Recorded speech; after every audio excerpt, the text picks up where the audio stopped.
JonBenet Ramsey. The name conjures memories of a little girl's life cut hideously short.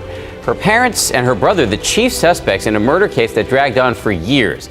Now JonBenet's father opening up about his regrets and his anger in a new book called The Other Side of Suffering. Here's ABC's Juju Chang.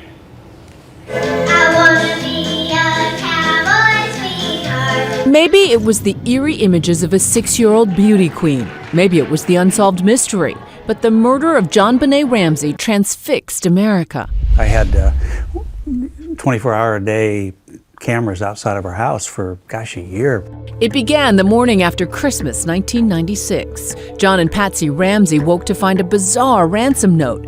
But by nightfall, John made a horrifying discovery in their own basement. I tell people the worst moment of that morning was not finding her. It was realizing she was gone and taken. When I found her, it was a rush of relief. And then, of course, within moments, I realized that she probably was dead. But she was back in my arms. Within hours, the Ramseys, especially John, felt they were being treated as suspects. What is that like, living under that cloud of suspicion? At the time, we were so crushed by the loss of our child that it didn't matter.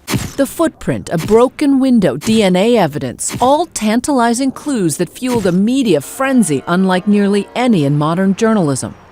Did you kill JonBenet? No.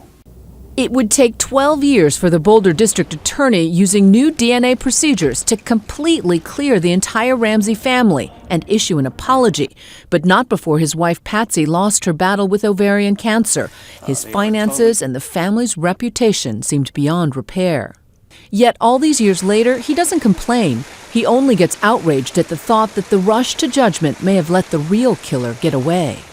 If we find this killer and there had been other children murdered, I'll lay the blame squarely on the Boulder police. That's something that you can't let go lightly. No, that's a failure.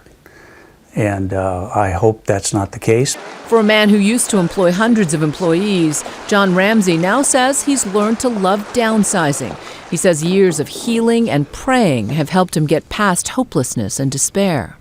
No one would blame you for being angry and bitter. And I was for a time, absolutely. But you can't stay there, and because it's damaging to you as a person. And that gets back to this forgiveness concept. It's a gift you give yourself to let it go. Forgiveness may be about letting go of your past, but John still holds tight to the happy times. And she came running up to me with this little medal and said, "Dad, I won this for you." She hung it around my neck. You still carry it? In my wallet. It's beautiful.